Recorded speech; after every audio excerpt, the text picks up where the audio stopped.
So far I've made 3 videos, and each of them have a commonality. They are all on feminists. Now, I didn't choose this. I'm not really an anti-feminist, but I'm not really a pro-feminist. My views on feminism and the history of feminism will be discussed in a future video. But for now, it just so happens that at this particular point, a lot of the poisonous individuals being downright stupid at the moment are feminists. Now, there is another commonality that I've just discovered. All of them are spinning the same old story, the old narrative of the boys club.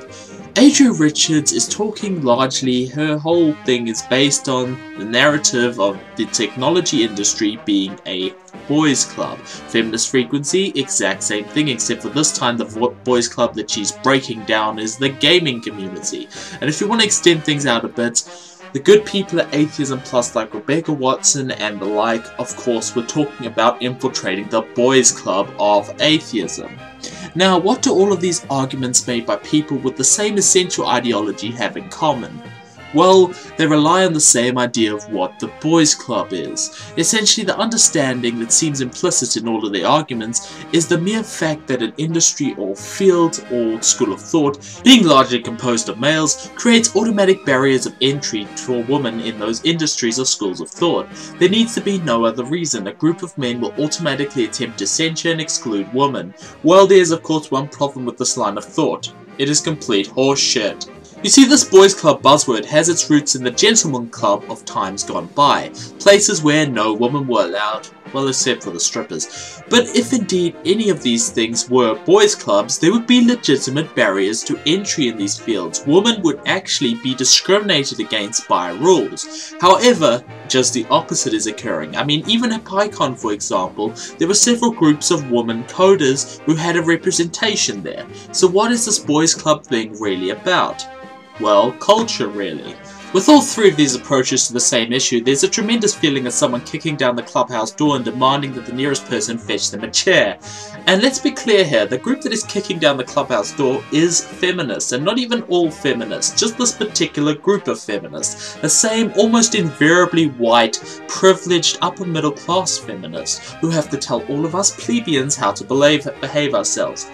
Groups with a large number of males will tend to behave in a way that is a male group dynamic. That's just how things are. It doesn't mean that the rights of the minority have to be trampled upon, simply that the minority cannot enforce their own social codes over the entire majority group, especially when their social codes consist of dogma that is not even accepted by society as a whole. So I ultimately want to make one thing clear in all of this. Women in these groups, such as the gaming industry, do not need the help of whiny, jumped up, pompous assholes to be able to make it in either the gaming or technology industry. This is Lisa Foiles. And this is Felicia Day.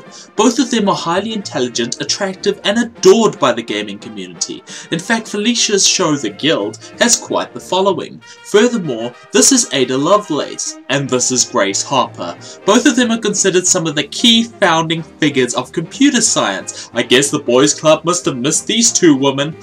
So once again, these people did not, do not, and will never need your feminist help, because none of them whined like broken motors the second something happened that they didn't like. They went out there and they did their work like fucking professionals. Now what I'm getting at here isn't that there aren't sexists in these industries scurrying away under the table while the bar fight is going on, just that a whining and complaining minority of feminists isn't going to fix anything or call anyone to task. It is only going to create more problems. In every case of this petulant whining about the boys club, I've seen entire communities become divided along 2 axes. The first is splitting the community into lines along the political.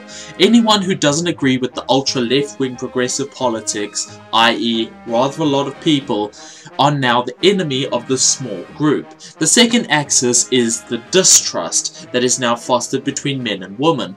Companies will now hesitate to employ women because of all the baggage that comes with employing women.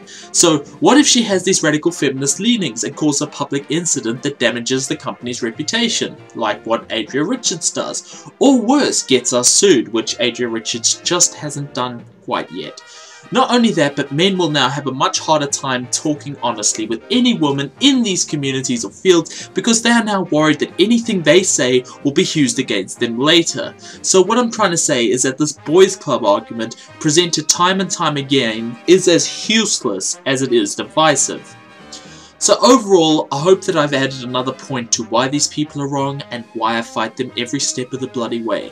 And I want to thank all the people who have subscribed to me and made this channel more successful in 3 weeks than my old channel was in almost a year.